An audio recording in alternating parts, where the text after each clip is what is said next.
Donald Trump says something stupid, it's up online like 15 seconds later. Indeed, the Biden campaign, through his rapid response team, Biden-Harris HQ, has begun to pounce. They are really, the rapid response has to be driving Donald Trump crazy. It sure has. According to multiple reports, the quick Biden campaign response and ridicule has infuriated Trump, and it's now a vicious cycle.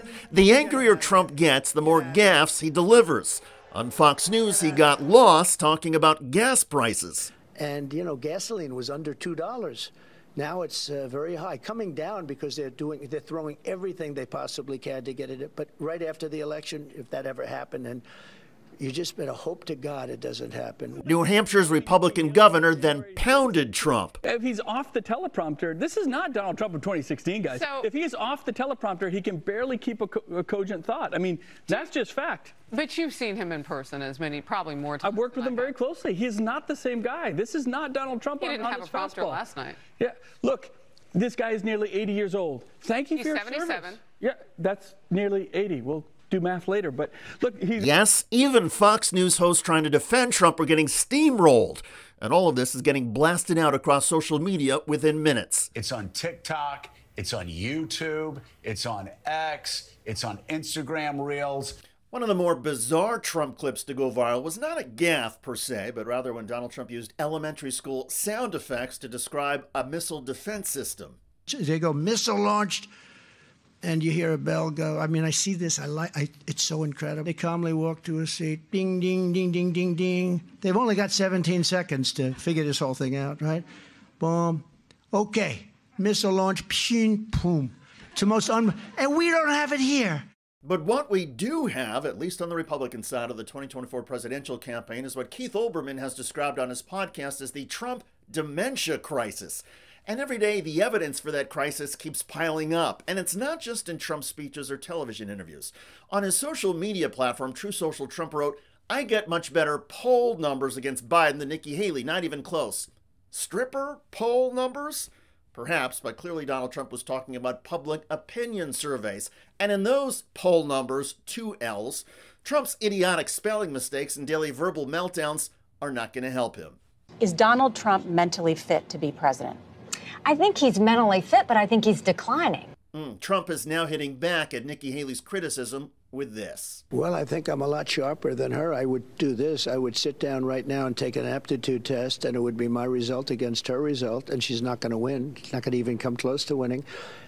In fact, when I heard the word cognitive, you know, I've taken 2 of them now. I took one with Doc Ronnie, who's now a fantastic, White House doctor, and a fantastic congressman from Texas, Admiral, the White House doctor, Ronnie Jackson, and he's now a great congressman from Texas. I took one then, and I took one recently. I think the result was announced, and I aced it twice. I aced it.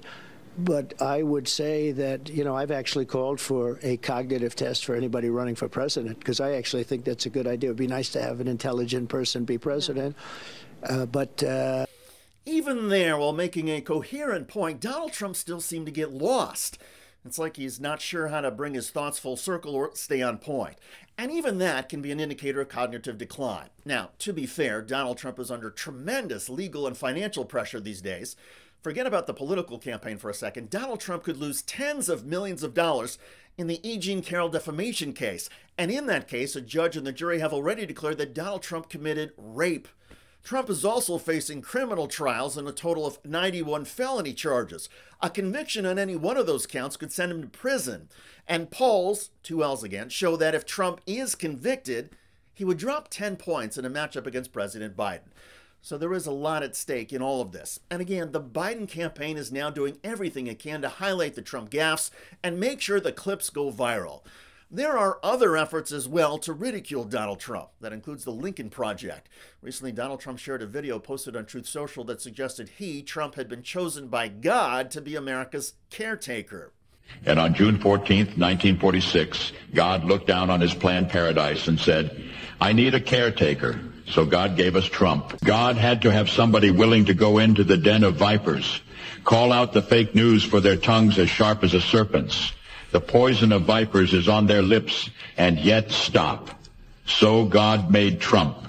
So the anti-Trump Lincoln Project then made this. And on the 8th day, God looked down on his planned paradise and said, I need a man to test the will and goodness of a free people. So God made a dictator. God said, I need a man who failed in everything but theft and broken promises to live in a golden palace and convince the poor he serves their needs. So God made a dictator. God said, I need a wicked man to lead the common folk with hatred and fear. So God made a dictator. God said, I need a corrupt man who is above the law and immune from justice. So God made a dictator. God said, I need a man who will use violence to seize power. So God made a dictator. God said, I need a man whose followers will call black white, call evil good, and call criminals hostages. So God made a dictator. God said, I need his political party to obey without question, and the press fear his wrath. So God made a dictator. God said, I need a cruel man who uses his power and position to punish and harm his opposition. So God made a dictator. God said, I need a man who breaks the faith of even his most godly followers and leads them to idolatry. Place him above me. So God made a dictator. And then God said, I sent this man to test you, and until you cast him down, you have failed. So God made a dictator. That was just one of the brilliant ads the past few weeks by the Lincoln Project, and they used artificial intelligence for Paul Harvey's voice even better than the ad by Trump supporters. In any case, these videos and the rapid responses have become a highly watched and intriguing part of the 2024 campaign. And while President Biden himself may seem old and from a different generation, the people around him are clearly in tune with the power of social media. It's as if the Biden campaign watches Donald Trump so the rest of us don't have to. And that formula is working. Every Trump gaffe, slurred speech, and misspelled word is now getting amplified and ricocheting across the internet. And for Donald Trump, who has long ridiculed others standing in his way, it's a heavy dose of karma. By the way, one of Donald Trump's most fierce supporters in Congress, Marjorie Taylor Greene, was recently busted lying about undocumented migrants. This is human trafficking. I just traveled in airports across the country just the past few days. You know what I saw in our airports? Migrants, illegal aliens, all over in the airports. Well, that would have been impossible because illegal aliens are not allowed to fly in the United States. Only people with documentation can get through commercial airports. Greene likely saw people who are black, brown, and non-white and just assumed they were illegals. You know who's paying for them to travel? United States taxpayers. Well, this video generated a lot of comments on YouTube. One of the most popular was from Third Atmosphere, who wrote, "Disinformation while in an official position should be a criminal offense." I appreciate the sentiment, but how about voters take it all into account and get rid of Marjorie Taylor Greene themselves? Anyway, if any of you have a comment or question, add it to the discussion, and we may highlight it right here. I'm David Shuster. Thanks for joining us.